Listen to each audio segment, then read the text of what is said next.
Most people think insurance is a safety net. Pay a monthly fee. Something goes wrong. The company pays. Fair deal, right? Here's what they don't tell you. Insurance is not designed to give most people their money back. It is designed so that most people pay in, and almost nothing comes out. That is not a flaw. That is the business model. For insurance to work, most customers must lose. The company collects premiums from 1,000 people. A few people file claims. The rest? They just keep paying. That's the math. And once you see it, you can't unsee it. Think about how much you spend on insurance right now. Car insurance, homeowners, or renters? Insurance, health insurance, maybe life insurance or pet insurance on top of that. For the average American family, total insurance costs can easily exceed $500 a month. That's $6,000 a year. Over 20 years, that's $120,000 before accounting for premium increases. Now think about how much you've actually received back in claims. For most people, the honest answer is not much. Maybe a small car repair, maybe one claim in a decade. And yet every month, the payment goes out. You feel it. That quiet frustration of paying for something you never use and knowing you can't stop. That feeling is the product working exactly as intended. Because here's what most people never calculate. They compare insurance to having nothing, but they never compare it to what they could have done with that same money if they had kept it. $100,000 over a lifetime, invested conservatively, could grow to 4 or 5 times that amount. The real cost of insurance isn't just the premiums, it's also the opportunity cost. The wealth you didn't build because that money went somewhere else every month. Here's how insurance actually works. An insurance company collects money from thousands of customers every month, but they don't pay out to all of them. They only pay out to the ones who file claims. The entire business is built on one assumption: most people will never collect. Insurance companies measure this with a number called the loss ratio. That's the percentage of premium income they actually pay back out in claims. A typical property and casualty insurer pays back around 60 to 70 cents for every dollar they collect. The other 30 to 40 cents covers their operating costs and profit. Think about what that means for you personally. If you paid $100,000 in insurance over your lifetime, and the company operates at a 65% loss ratio, the entire pool of customers gets back 65 cents on the dollar. But that money doesn't go back evenly. It goes to the people who had bad luck. The majority who never file a major claim. They get back almost nothing. That is not bad luck. That is math. Here's another way to think about it. Imagine you and 999 strangers each put $1,200 a year into a shared pot. That's $1.2 million a year going in. In any given year, maybe 56 of you will actually need to use it, based on the real claim frequency statistics. The pot pays out those 56 claims. The other 944 of you just funded those payouts and the company's overhead and profit and received nothing. You are not the exception when you don't collect.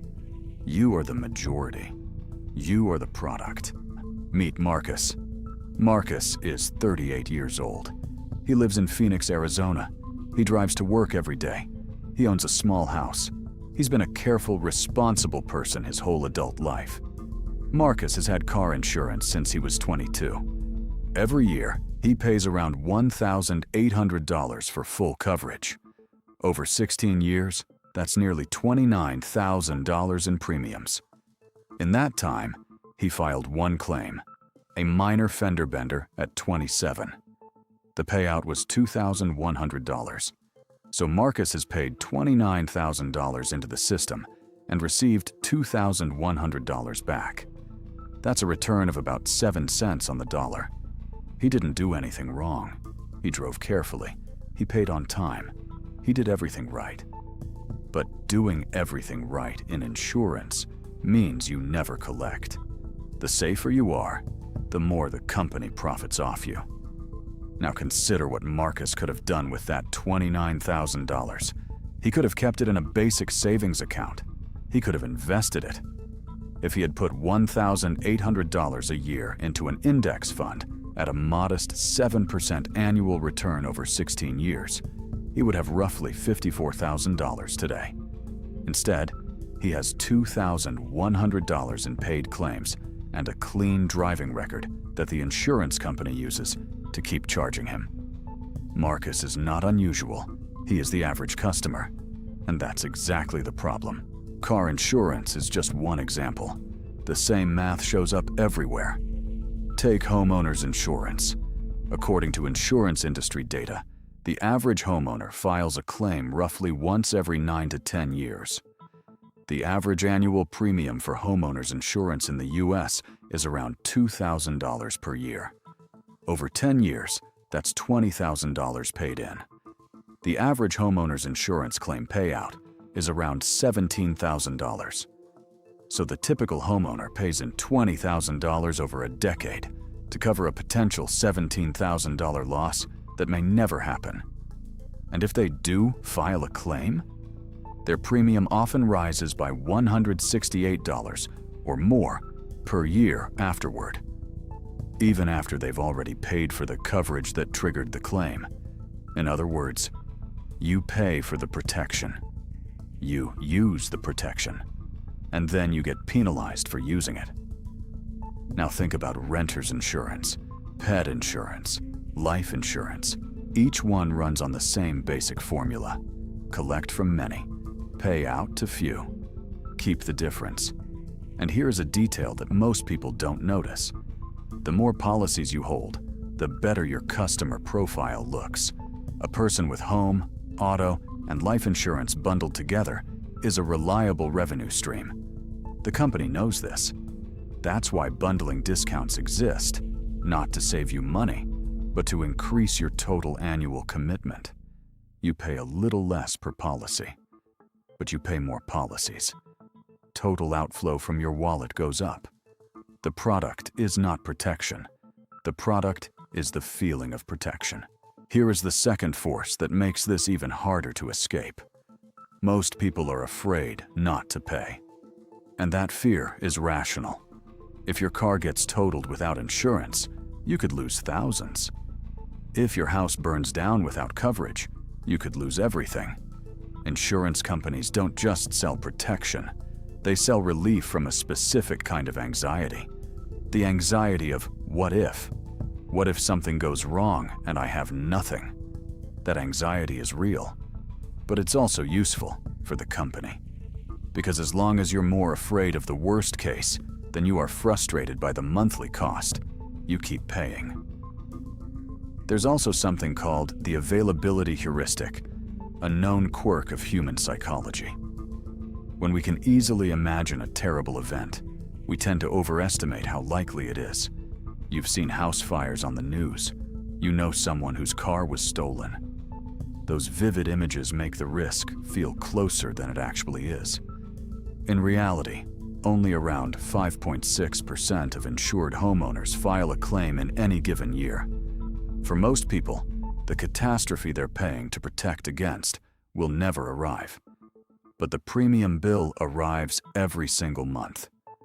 There's one more layer here that most people never see. Insurance companies are extraordinarily good at advertising catastrophe. The flooded living room, the car wreck, the family left behind.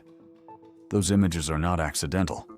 They are carefully engineered to keep the availability heuristic working in the company's favor. Because an anxious customer is a paying customer. A customer who has calmly calculated the actual probability of loss and decided they can self-insure is a customer who canceled their policy. The entire marketing apparatus of the insurance industry is designed to make sure you never feel calm enough to do that math. Here's where it gets more structural. Insurance companies don't just make money from premiums. They make money from something called Float. When you pay your premium, the company doesn't immediately pay it back out. They hold it. And while they hold it, they invest it. Stocks, bonds, real estate, financial products. That investment income is often as significant as their underwriting profit. So even in years when the industry pays out more in claims than it collects in premiums, which occasionally happens, the companies can still be profitable because of the returns on that invested float. Warren Buffett, whose company Berkshire Hathaway owns major insurance operations, has described insurance float as one of the most powerful financial tools in existence. The money flows in from customers, it gets invested, and the customers don't get a share of those returns. They just keep paying their monthly bills. There's a reason insurance is one of the most consistently profitable industries in America. It's not because claims are rare, it's because the whole structure is tilted toward the house. Think about the scale of this.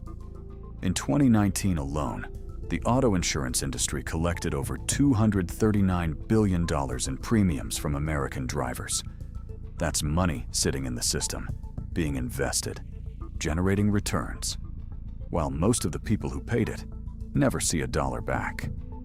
The insurance company is, in effect, a financial institution that gets to use your money for free, while you pay for the privilege of giving it to them. Here is the counterintuitive part.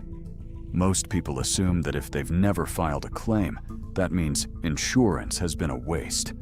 But that's not quite right either. Insurance does something real. It converts a possible catastrophic loss into a series of small, predictable costs. If your house burns down and you have no insurance, you might lose $300,000 overnight. If you have insurance, you've been paying $2,000 a year, a cost you could manage. For truly catastrophic, low-probability events, insurance is a rational trade. The problem isn't the concept. The problem is the scope creep.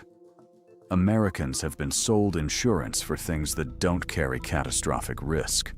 Phones, appliances, rental cars, pet teeth cleanings, credit card payment protection. These products are almost never worth it. Insurance companies typically aim for a loss ratio of around 60 to 70%, meaning on these smaller, discretionary products, they're keeping 30 to 40 cents of every dollar as profit. Consumer reports and financial researchers have repeatedly found that extended warranties and low-stakes insurance products return far less in claims than they cost in premiums. The more common an expense is, the less sense it makes to insure it. You don't need insurance for small, predictable costs. You need it for large, unlikely ones. But the industry has expanded well beyond that line, and most people haven't noticed. So what does all of this mean? It means the frustration you feel every month when that payment clears, the one for something you've never used, is not irrational. It is an accurate reading of the math. For most people, most of the time, insurance is a transfer of wealth from you to the company, in exchange for a service you may never need, backed by a fear you may never have to face. That doesn't mean all insurance is useless, but it does mean that the instinct to buy more protection, to cover more things, to feel safer, is exactly the instinct the industry has spent billions of dollars cultivating in you.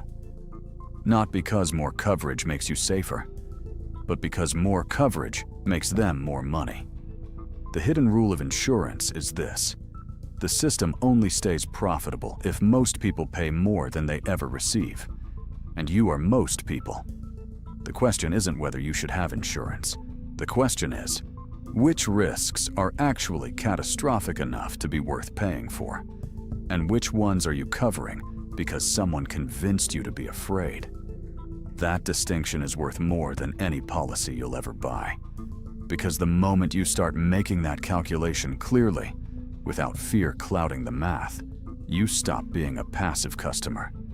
You become someone who understands what they're actually buying. And in a business that depends on most people never asking that question, that shift matters more than you think.